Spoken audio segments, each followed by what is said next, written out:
Hello and welcome to an all-new DC Cast, Explosion Network's hub for discussing all things DC Comics related. Let's talk about everything happening in Metropolis, Gotham, and beyond. I'm your host, Ashley Hobley. Joining me today is Dylan Blight. Happy to be here talking about the Dream. The Dream? Yeah, the Dream. Okay. I don't know what Dream you're talking about, but we are talking about Peacemaker, Season 2, Episode 3. Let's dive in. Please be aware we'll be freely discussing anything and everything about plot themes and ending of the episode, so if you haven't watched it, come back later. With that said, let's jump in. Peacemaker, Season 2, Episode 3, another Rick up my sleeve. Directed by Greg Mottola, written by James Gunn. Dylan, what did you think of this week's episode of Peacemaker? Yeah, it was really good. It was shorter than I thought it would be, but otherwise we finally got to see. I mean, obviously he'd been to the universe before, but finally got to see Peacemaker in a world in which Peacemaker is a name that people know compared to a Peacemaker dude. Who? So, like that sort of thing. And yeah, I really enjoyed. There was obviously there was a wholesomeness to what was going on with him and interacting with people. I think the Rick Flag thing was quite funny. Him tripping over the bin and all that sort of shtick. And then getting to actually pull off save the day properly, and nothing really went wrong, so yeah, it's like, but yeah, we're about to see the other end of the stick, obviously, with the cliffhanger at the end of the episode. So yeah, no, really good episode. Yeah, I thought it was a really fun episode. Obviously, really strong A plot of Chris going into the alternate dimension and kind of getting everything that he wanted, I guess, or was seeking. He gets to rekindle things with Harcourt, or a version of Harcourt. He gets to be the big hero. And he gets a nice moment with his brother, and that kind of stuff. And then you also get the fun B plot of them, the 11th Street kids, kind of recovering from their hangover. Which I didn't. I fast forwarded quickly to see if for some random ass reason, and this episode had like a random bit at the end. I'm not sure if past episodes have had that as well, but yeah, they've had it. Okay, like random things like that. Yeah, like the first episode was them continuing. Oh, Harcourt and Chris continued to shit on 30 Seconds to Mars. Yeah, okay. And then last week was more of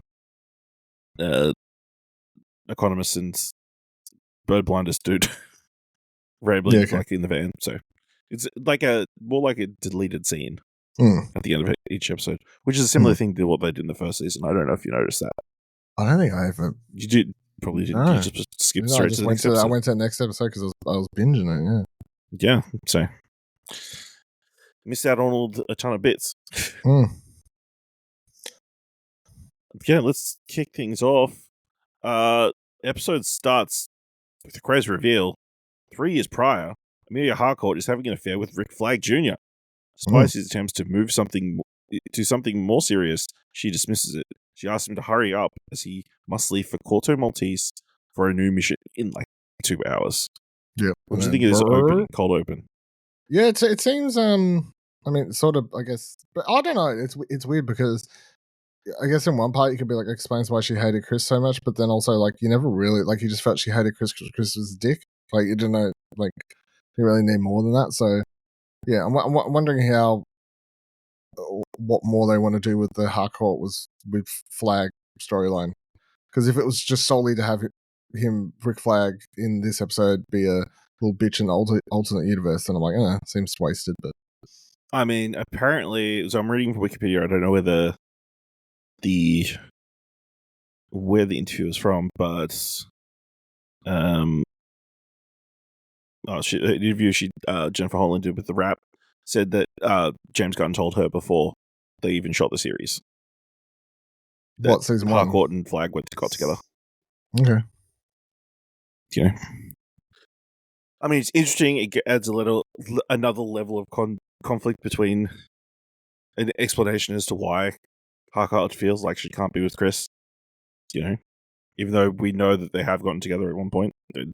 Like, is it discussed with herself, or like not being able to forgive him, and stuff like. And I mean, this seems to be the season of Peacemaker's past actions continuing to come back and haunt him, which is why he's going to be more drawn to this other dimension.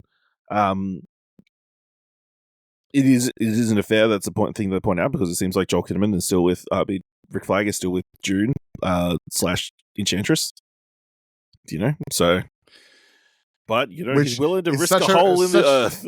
Such a random throwaway thing that I was like, oh yeah, the original Suicide Squad that no one cares to think about. Why did he choose to bring that back up? They could have just said they weren't together anymore. Not said anything about yeah. No, or is it foreshadowing? Dylan, question without notice. What Suicide Squad character would you like? Other Suicide Squad character would you like to see pop up in Peacemaker? Captain Boomer. Did he live? I think he died, but alternate universe, right? I can get some. That Captain would be good. Boomer. Yeah, I guess he could be working for Argus in the alternate universe. Yeah, that would be my. Other than you could just say Killer Shark, I guess. Yeah, I mean, King Shark would be pretty fantastic. It is a possibility, given his place in the universe. I mean, Harley Quinn would be pretty cool. Unlikely, incredibly unlikely, unless they've recast. But yeah. Moving on to the episode, or the bulk of the episode. Chris awakens in his ultimate self's bedroom, finding that the alternate Harcourt answers his text and asks him to meet up. He rides his motorcycle to Argus headquarters. So we do get this fun bit with his brother, where he is, one, doesn't know where a Harcourt works, two, needs a ride. So he gives his brother a pop quiz, which is not how pop quizzes work. But yeah, he's got the cool ass P-cycle that he's able to take. And yeah, he's getting his first taste of people loving him as he drives along the streets. This child is crying, telling him how much I love you. The fucking Beatles or some shit. Yeah. You sort of, I mean, I think it's obvious, but do get the idea that this version of Peacemaker is even more a dick than he was in season 1? I mean, that's the thing, because obviously his brother asked him, are you back on pills? Drugs. Yeah, which he has hidden away. So he obviously has hidden in his room when Chris has to go look through his clothes and is like, what the fuck is with all these outfits? And makes the joke, oh, why do I look like a Kardashian? What's a Kardashian? Yeah. To live in this alternate universe. It really is the best dimension ever. Yeah. You already guessed it. So yes, we do get to Argus. He makes his way through after having a very awkward, encounter with the security guard, in which he says somebody's got cancer. I don't know who. It was just some random throwaway thing, right? Yeah. It was positive. Oh no. So Chris meets Harcourt, but also encounters Flag Jr., who is still alive in this universe and is dating Harcourt. Harcourt agrees to go out with him, leaving Flag jealous and awkwardly, trying to be stealthy, but rolling a natural one, taking out the bins, classic. Apparently, in the interview, not the interview from which I'm reading from Wikipedia, but apparently James Gunn and Joel Kinnaman are good friends, and James Gunn wanted to bring him in to do a more comedic take, because apparently Joel Kinnaman never done a comedy before. Well, I can see that. He plays the same character and everything. He's just a tough guy. Yeah, he's one of those actors. So yeah, he's never been in a comedy his entire life, so being able to show him doing this sort of namby-pamby version of Rick Flag Jr., every time I watch those scenes, I laugh out loud. So yeah, James Gunn getting his wish fulfillment. So expecting more Joel Kinnaman, I guess. I wasn't expecting him at all, and never was I. But then when he opens at this start of this episode, that's kind of genius to bring him back in this way. In the universe as well. when it was like just the opening stinger, I was like, oh yeah, just like a quick little cameo, sure. But then when he came back in alternate years, I was like, oh okay. It's like, oh, that makes sense. This is like another person that he's killed. His reaction to him was good, though, I thought as well. Like, so awkward. Oh, hi, Rick Flag. Yeah. How are you going? Yeah. So, you know the other thing I'm going to say? I feel like James Gunn, because the amount of times we go back to the line, is very proud of the line "Peacemaker, what a joke." Like, I feel like he's very proud of that as the as his last words. Yeah. Just he feels that like we constantly go back to that being like we see that a fair bit, and it's like every time last week. Yeah, I'm pretty sure we saw it in the first season. Yeah, it's like it's a good line, but I feel like he's very much like what a line. He's very proud. So at a park, Harcourt discloses that she left Chris because he was not ready to commit, but he maintains that he has changed. It seems that this alternate universe version of Chris is even more of a dick than our Chris. Only talking about how great his delts is, and seemingly sleeping around a lot, and being a jerk. So I guess we're glad he's dead. Mm-hmm. Is probably for the best. Sounds like a damn yeah, best for everybody. In the original universe, Adebayo and Harcourt took over Chris, with the former convinced that Harcourt still harbors feelings for him. They're all recovering from their hangovers. Harcourt doing much better than everybody else. And fucking Vigilante talking about how much he loves spiders. What is with him and animals this season? I don't know. It must be a little bit of an obsessive thing. Yeah. I know everything about insert fucking animal he knows nothing about. Yeah, tell me about fucking spiders. I know everything about spiders. You know nothing about spiders, dude. How many eyes do they have? 2 pairs. Yeah, great. No. Cool, yeah. Must be a question about if they're fluffy or not. Trench is fluffy or not. Yeah. They all know better to feed into the Adrian vortex. It was I haven't heard an economist in a while. I'm worried that he's fallen asleep and choked on his own vomit. And then you hear him going, "Why the fuck are you putting your fingers in my mouth?" Checking for vomit. Yeah. Where are my pants? I washed and ironed and folded them up on the kitchen counter. Why the fuck would you do that? And then later to find out he was wearing the pants. It wasn't like he took them off. Oh dear. So, I mean, we're doing that. It seems like Harcourt, like with the context of that opening, the cold open, Harcourt not wanting to be with Chris, like it makes more sense. But also, Adebayo says the bottom line. Does Chris know you can't be together? You can't be together. No, he does not. Communication skills. And also her telling Harcourt to her face how fucked up she is. This is you. The train wreck of your life exploding on itself. Yeah, good times. Chris and the alternate Harcourt are shell-shocked when a man explodes in the park. It was out of nowhere. The man is part of a terrorist organization, the Sons of Liberty, who plan to kill many government officials until their demands are met. Chris sneaks through an adjacent building, killing all the Sons and deactivating a bomb. Keith, in his superhero outfit as Captain Triumph, which I don't know if we've heard before, helps destroy the Sons' getaway helicopter. Very cool action sequence. And makes Chris look way more competent than I think he even was in season 1. Yeah. No. Well, I mean, he got lucky with the bomb. If that was any more complicated, that bomb is the most terribly put together. It was fucking buzz controllers with the buzz bomb attached to it. Yeah, all you had to do was pull the controller out, and bomb safe. Yeah, that's crazy. That's terrible bomb design. But yeah, I mean, him killing the dude with the pencils and lifting him. There was some pretty gory moments in this sequence. Oh, like him smashing the other dude with the photocopier. A lot of creativity in this sequence, So, yeah. And then fucking Captain Triumph comes in at the end and like blows up this helicopter. I thought it was like someone more super. Maybe he popped up because of the I way thought he it was was going to be his moving. dad or whatever. Well, for a second, I thought his dad was like one of the dudes in the helicopter.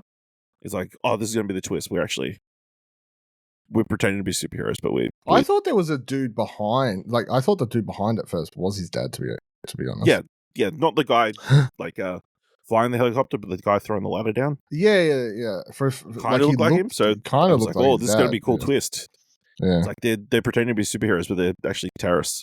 I mean, it's I guess the thing is, I was thinking about this where it's like, if there's nothing wrong with the world, like the world is actually like really good, Pretty good. Like there's no need to make a twist on it. The twist will just be that it's not his world. You know what I mean? Like it's he just doesn't fit. Yeah, like I don't know if they need a big twist sort of thing. No, yeah. Yeah. So, in the original universe, John Economist is reprimanded by Sacha Bordeaux for not informing them of Chris's pet Eagly, who severely injured Argus's operatives attempting to infiltrate his home. That's a duck. Why'd you tell them about this killer duck? So dumb. You're making fun of my disability. Is it funny? Yes, very. You should know. Titty's almost done. Yeah, and no one questions anything. Like I was waiting for him to be like, "Who the fuck is Titties?" He's like, "Oh yeah, I can imagine it was called Titties." Yeah. Yeah. So now they've gotten almost every single Argus agent they can in the area to come raid Chris's place because there was a dimensional thing that they detected. So they're gonna raid his house with the help of Langston Fleury. Langston Fleury, Eagle Hunter Red Saint Wilds, who really wants to kill eagles. Just not even if it's not just eagle, just any in the vicinity, he wants to kill them. An economist is definitely not on board, says he wants to quit. But when being threatened with being fired, he's in with his new partner, Rip Jagger, or Judo Master. Yeah, Yep. reappearing. I was trying to work out what the name, like, what's the name coming from? What is it? Rip Jagger or whatever? Rip Jagger. Yeah, what's that? The name. That's just the name? There's no, like, that's just his name? Yeah. Okay. One of them. Yep. I mean, there are multiple, apparently. Yep. But the original version was called Hadley Rip Jagger. So, yeah. So, Chris, after having a beautiful, lovely brother-to-brother moment, talking to his brother about, life turning around and having missed him, but you don't need to miss him because he's right here. He goes back into his universe. And basically getting the girl. I mean, basically getting the girl, Yeah. They're gonna, like, she wants to make sure he's gonna commit and, like, not leave her in the lurch. She's gonna dump this version of Rick Flag. Yeah, my interesting thing is it does seem like almost like he's coming back to his universe to say some goodbyes and then leave. That seems to be the impression that I get as well. Only for these people who are about to raid his place and fuck up his plan. He's about to get fucked up, yeah. But that very much seems like what his plan is, yeah. Yeah. So yeah. We end the episode on a cliffhanger with a seemingly entire Argus crew about to raid his house. after he's had a couple of drinks and like seems to be pretty zen. So excited to see how that plays out. Anything else you want to talk about from this week's episode? No, I was just like, there was a really good episode, but I think oddly enough, it was very, it's kind of very straightforward and short, right? Like it's. Yeah. I mean, Wikipedia says it was 37 minutes long. Short, eh? Yeah. Well, we're in this era of television where things are as long as they need to be. You know? Sometimes an episode of Peacemaker is 37 minutes. Sometimes an episode of Stranger Things is 2 hours 45. Yeah, yeah, true. I'm not used to it on HBO stuff, I think. And technically HBO, so it's Max. Well, what the fuck? I can't keep Max. Up, man. It's a digital only. It's not airing on television, you know what I mean? Oh, damn it. I can't think of the correct term for TV. I don't know. It's confusing these days. Yeah, you don't need to fit like a time slot properly. You know? Yeah. All right, let us know what you thought of this week's episode of Peacemaker by letting us know on Blue Sky at explosionera.com or find us on other social media at Explosion Pod. If you want to help us out here at All New DDC Cast, leave us a review on Apple Podcasts or on Podchaser. Leave us 5 stars, and you can leave 5 stars or just tell people about the show. And if you've enjoyed this episode, want to help us out financially, you can buy us a coffee over at explosionnetwork.com/support. Thank you very much for listening. Be sure to watch next week's episode of Peacemaker and join us next time for another all new DC cast.